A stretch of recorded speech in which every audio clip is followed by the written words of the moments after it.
recently in the world of politics, there's been a bit of a battle between Democrats and Republicans on redistricting in the middle of the decade or mid-decade redistricting. And basically, it all was kickstarted when Texas decided to announce they were going to heavily gerrymander, basically to give Republicans a few extra seats going into the midterms. Basically, this would lessen a potential blow if there was an environment where Democrats were going to take away a lot of seats in flipping the House. Of course, Texas has done this. They've voted to basically get this passed, so it's likely going to happen. And in response, Gavin Newsom, governor of California, announced that he too is going to be doing a similar thing in California where they're going to be holding a special election in November where voters can decide if districts should be redrawn for the midterms. And now we head into basically an election where California is going to vote for this because it's a Democrat state, and a lot of Republicans in California are going to be drawn out, and California is basically going to be gerrymandered into now being heavily Democrat with maybe like two, three, four Republicans, and the other about 50 are going to be Democrat. Actually, I don't think it was, I think it's like 49, but yeah, basically that's the estimate of that.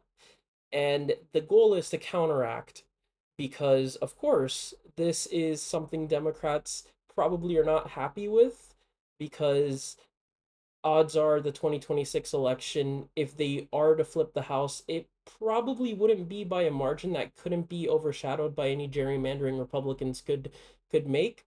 And it would, I mean, either way, I still think the midterm is going to be a very boring midterm. Democrats probably are going to gain 20 seats with the map that stands now, but with this redistricting, it could have lowered that to 15. Um, and other states are going to be following suit in the redistricting. But here's the thing, outside of California, no other Democrat governor is making the initiative to do gerrymandering that's going to draw out Republicans. So odds are, even with what Gavin Newsom does, Republicans are still on track to gain like 9 extra seats because they drew out any potential Democrat seats. And this opens the door to, regardless of what happens, a disappointing midterm for Democrats.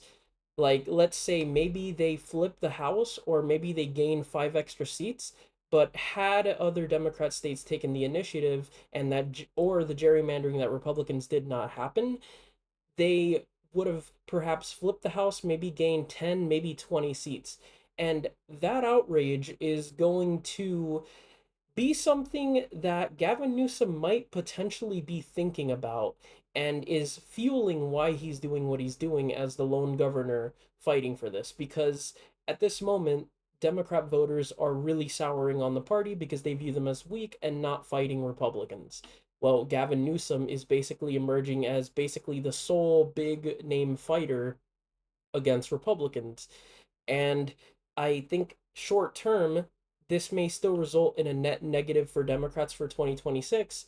But Gavin Newsom could be looking at this as something that perhaps is going to fuel his desire to potentially run for president in 2028. And I'm going to just be honest, based on the way in which his press office is tweeting, they're trying to basically prop him up, and this is essentially surging him as a very good candidate for Democrats in 2028. I mean, good in the electorally viable, at the very least in the primary. General election speaking, still, he's a coastal governor and he's very much viewed as a coastal elite. So I don't know how he would do in a general election, but regardless, you really can't deny that if you're a Democrat voter who's very partisan, but you're tired of the party being weak against Trump, this is exciting for you. And if 2026 is disappointing because only he fought against Republicans and no one else fought to stop the redistricting, well, Democrats are going to line up behind him and think, okay, we're going to make this guy basically be the new face of the party. We're going to have this guy be the fighter because he's shown us that he's a fighter. And that is going to perhaps put him in the running to potentially be the 48th president. Now, again, all of that hinges on if he would be a good general election candidate. I still don't know. And maybe there's another day that I can get more into that. But the truth is, this is no doubt very helpful to Gavin Newsom if he's considering running for president in 2028.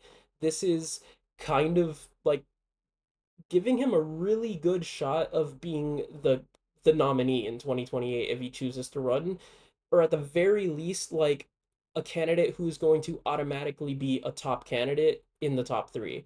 So that's where things stand right now, and we'll just have to wait and see. But it's very possible that if Democrats are disappointing next year, maybe Gavin Newsom is kind of hoping for that because it will give him more of that energy he needs.